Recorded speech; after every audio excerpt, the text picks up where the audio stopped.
Hello everyone, and today we'll be doing a video slightly differently. So rather than doing like a long session, like 1 to 2 hours live coding, we'll be doing more like status update because I'm not sure if those long sessions make sense on YouTube, and I'll be focusing on status updates and maybe small snippet of codes when something really interesting pops up. But I'm not gonna make you wait a little bit longer. So this is the first status update, and this is about this week's project, which is going to be graph object notation, a superset of the JSON data format,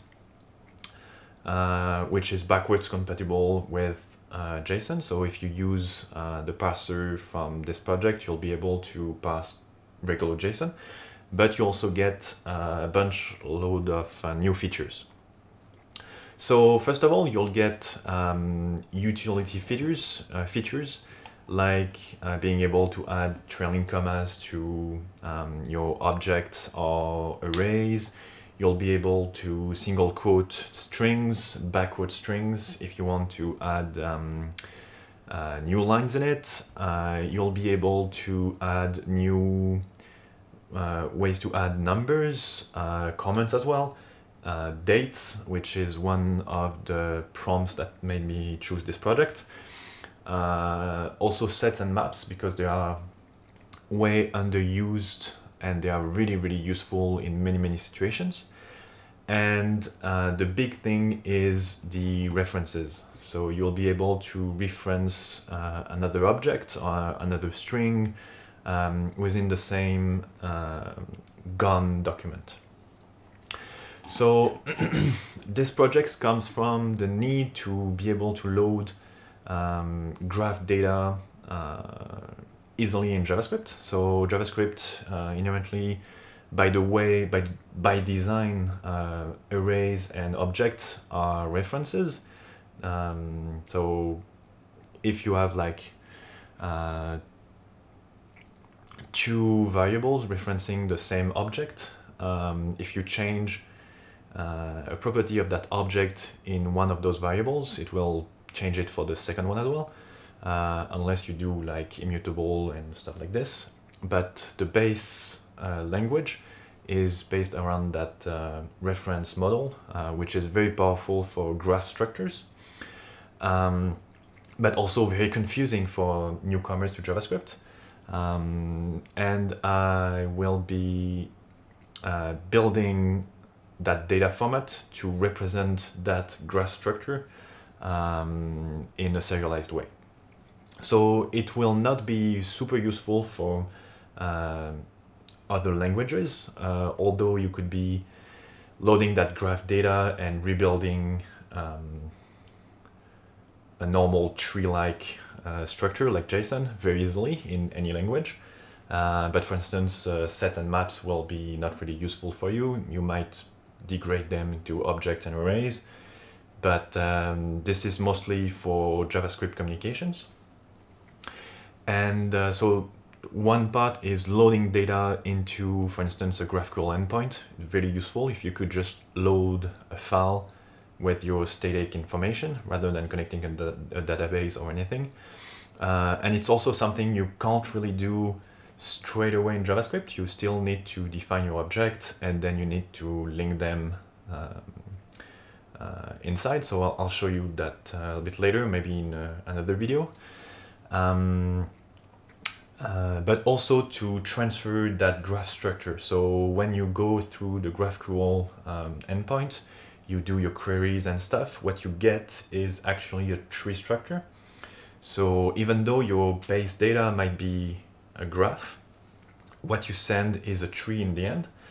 And this has the effect of being super verbose, lots of repetitions, because for instance, if you have tweets, they all have the same authors.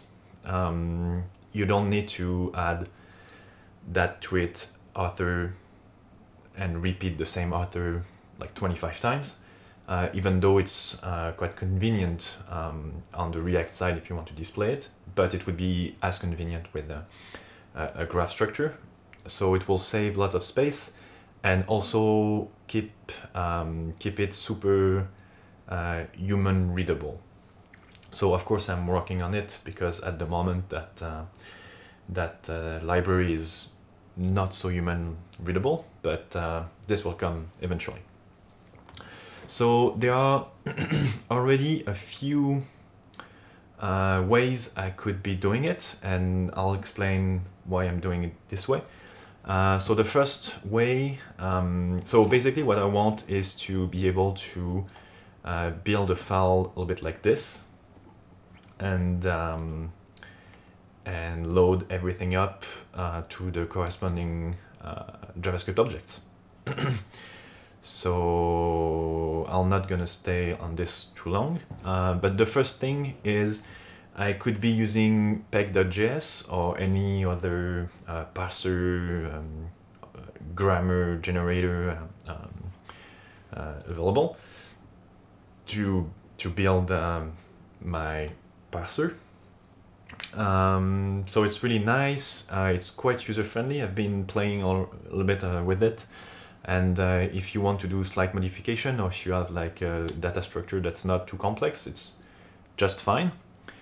I am not gonna use this one, just for the sole reason that I will be doing a lot of super custom interaction, especially with the references, which from what I understand will not be possible in that environment.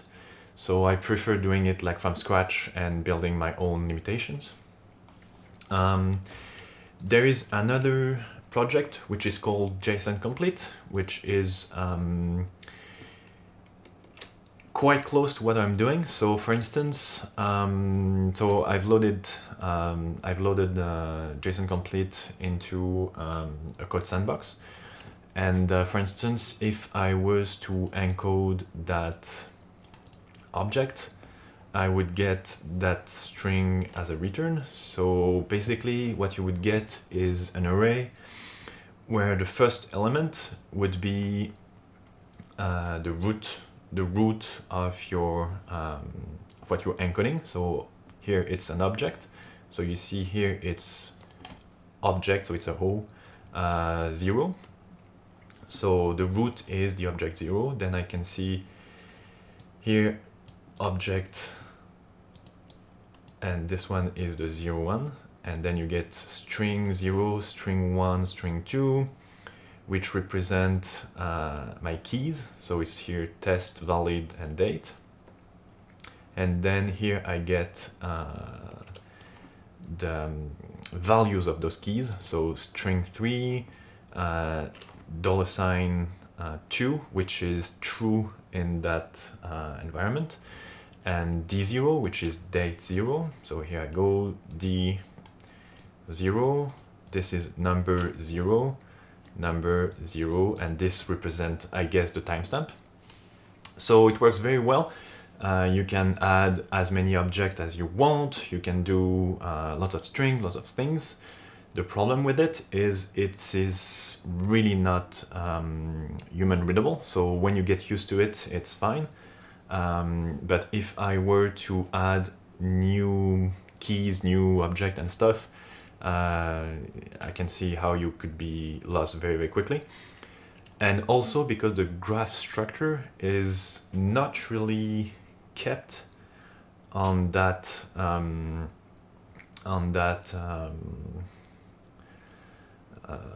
structure, because if I were to be building the same object,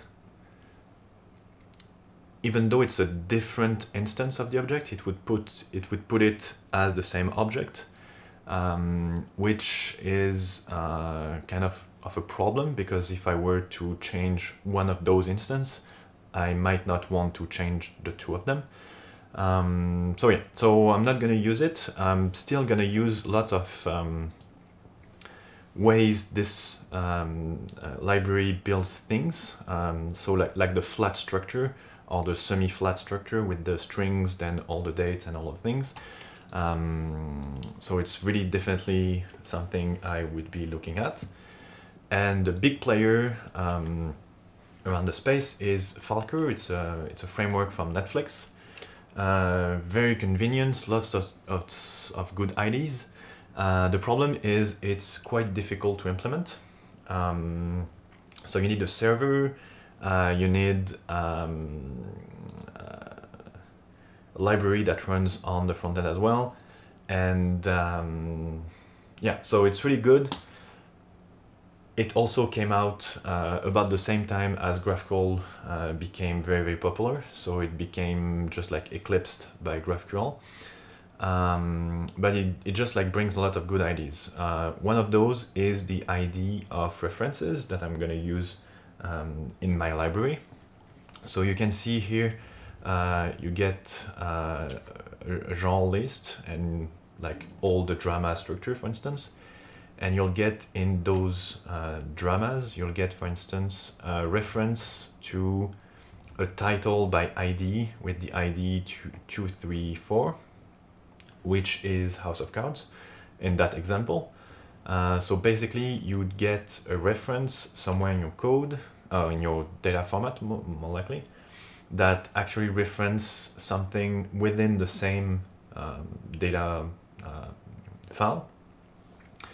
So you could be loading House of Cards at 25 different points. So it would be like, for instance, Netflix originals, then you'll get in dramas, then you'll get into political or whatever, and you don't want to repeat yourself too much. But it also brings a lot of caching, fetching data, structure and library, which is really interesting, but quite complicated to get running. So you need to run your application servers, do your models and everything. So it's a little bit difficult.